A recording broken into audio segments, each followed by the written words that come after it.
Perché spesso si dice che nessuno investe in Sicilia perché capisce un capitale proprio per a causa della mafia. Io ho una testimonianza. La sua esperienza. Ho una testimonianza. Si sentite, se no riaccende, no? Non si sente. Scusa. Le dico una cosa, che è quello che io so, al di là del fatto che quando c'era questa industria di famiglia, io ricordo solo questa bomba, la bomba mio padre non parlava, mio padre era un tipo molto rigido, non mi ha mai detto, insomma, ci fu questa bomba e basta, non ne parlò mai, si spaventarono credo, ma abbiamo vissuto normalmente tutta la vita, poi mio padre ha avuto ma niente, poi sono cresciuto io, le sapevo le cose, non c'è C'è stata questa bomba così, l'industria cioè continuava, sì, hanno rifatto l'indomani e non gli hanno fatto niente completamente, zero. Però tu parli scusa, parli nel romanzo di questo No. signor, no, però di questo signorotto che poi Quella è storia della Sicilia, sì, cioè era forte. è tutto, da dove nasce la mafia? La mafia nasce dalla nobiltà siciliana, che per non perdere i loro privilegi inizia, dopodiché crolla ugualmente perché crollano le terre e restano chi? I gabellotti dei signori, dei principi.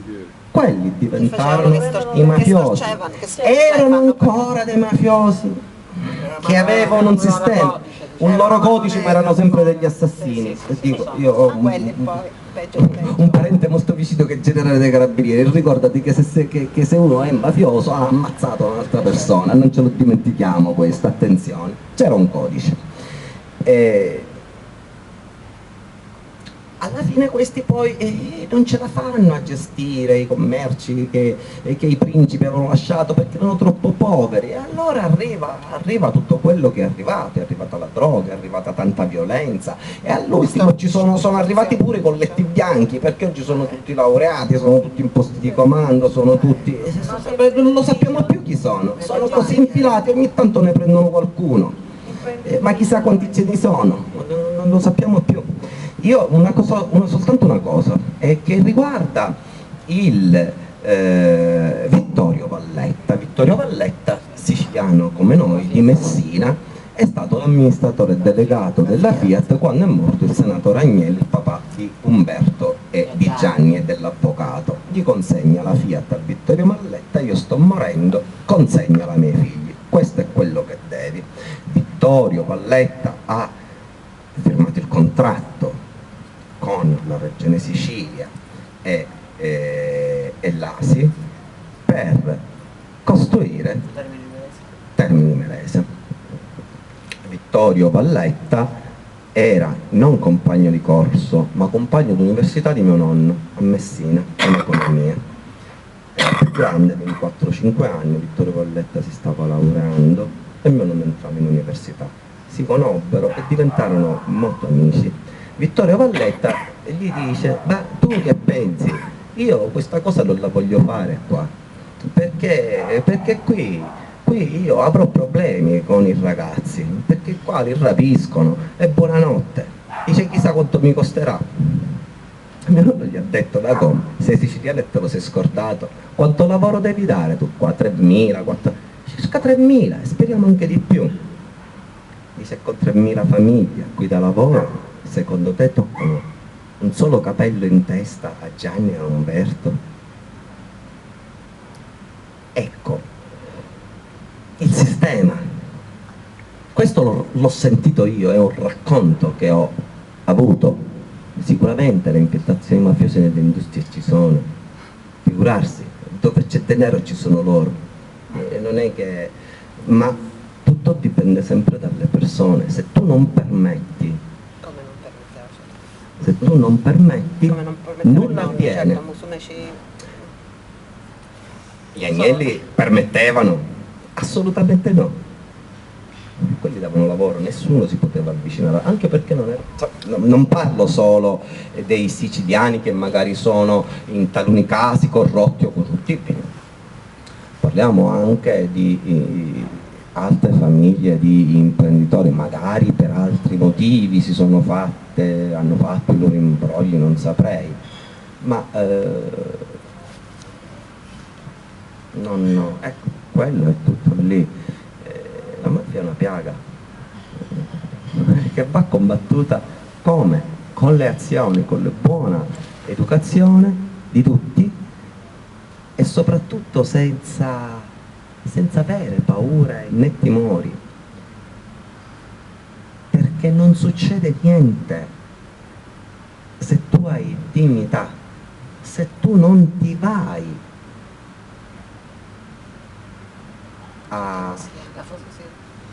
ad avere rapporti con loro e poi magari ti tiri indietro, lì è un guaio. Ma se sanno che sei fatto in un modo, Ma io non sono Però così Notar convinta. Bartolo, Però scusami, sì, Notar però infatti, Bartolo però prima Poi ci sono- è così, naturalmente però ci poi sono- il Era una consumo persona sicurezza ne integra. abbia. certo, ci sono tante situazioni, ci sono situazioni e situazioni Anche poi. perché non penso che non sia la mafia a decidere chi può entrare a lavorare, ad esempio, o chi poteva entrare a lavorare a Termini Imerese e la Fiat e chi invece non ci doveva entrare, non lo so, insomma. Comunque il monopolio della Ma manodopera guardi, non era... non credo, questo c'è stata sempre molta politica lì. C'è stata sempre molta politica e hanno fatto anche cose buone, devo dire. Allo Ma ora stesso, Certo, c'erano Dove? tutti questi pastifici che chiudevano, tutti i dipendenti dei pastifici sono andati tutti alla Fiat. direttamente. Ma ora Sono come andati poi si lamentavano perché avevano i calli, gli sono spuntati nelle facce la pasta, non ne avevano calli. Appena sono andati in catena di montaggio là avevano tutti i calli che sanguinavano. ma infatti un esempio molto più attuale è quello di Ikea a Catania. Ikea a Catania quando apre promette, nel loro piano industriale ci sono 300-400 assunzioni in ballo e non un mafioso Coppola e Lupara, ma il nostro presidente della regione Lombardo mette un diktat e dice ti dico io chi assumere. Il signor Ikea dalla lontana Svezia dice ma io non apro, cioè io alla fine Apro da un'altra comunque parte. infatti ha ragione e poi anche la permeabilità dell'imprenditore ha la sua importanza. È Sì. chiaro che se l'imprenditore si affida e fa affidamento nei suoi investimenti al capitale pubblico o di origine pubblica perché è un fondo europeo, un fondo regionale, un fondo eccetera eccetera, vuoi per indole, vuoi per interesse, vuoi per qualsiasi altra cosa, cederà a quel tipo di ricatto e di imposizione. Il signor Ikea che aveva i suoi soldini nel cassetto e che non aveva chiesto nessun tipo di sovvenzionamento ha detto no, guarda, io faccio le mie selezioni come faccio in giro per il mondo, assumo gente che ritengo valida per il mio mestiere. Se infatti oggi tu entri in Ikea trovi dei ragazzi gentili, preparati, educati, con un non è cosiddetto facile, customer non è care che sì. non è quello di chi sa di avere comunque il posto garantito, ma che sa che il posto se lo deve conquistare giorno per giorno con la professionalità. Ma tra l'altro la stessa richiesta il Presidente della Regione precedente fece per lo stabilimento di Termini Imerese perché volevano prendere pure Termini. Qua assumo io, là gli dissero no, non siamo più interessati, mentre per Catania gli disse sì, lui va bene, assumete voi. Dopodiché si riuscì con una battutaccia che mi raccontò il concessionario Fiat di Termini quando lui convocò tutti i concessionari, doveva arrivare la fabbrichetta della DS Motor. E ho detto ma noi possiamo fare tavoloni di legno a Termini Imerese, noi facevamo macchine di nuovo dobbiamo fare, non è assolutamente vero, quello gli aveva detto no, non esiste. Nunzio, scusa, a per che me. punto siamo? Adesso, a Sì, che punto siamo? Ah, lo raccontava lei, allucinante. Sono tutti convinti che qualcuno aprirà, che Sì, me lo diceva Bagnetti prima. Marelli, questo niente, Nessuno. ancora. I ragazzi aspettano. Lo stabilimento è della Tutti Fiat. aspettano La che Fiat non apriamo. farà mai arrivare un'industria automobiliare, tranne la DS Motors. Ma DS Motors, quello, mi ha raccontato il concessionario Fiat di Termini, io lo posso fare la fabbrica. Se vai in Molise, dice la metà di quella che ho io, metà della mia officina, Aspettano arrivano che tutte cose apriamo, in hanno mondo. questa convinzione. Beh, parlando di imprenditoria ci sarebbe tanto da parlare, eccetera, però è di Termini e dell'industria automobilistica.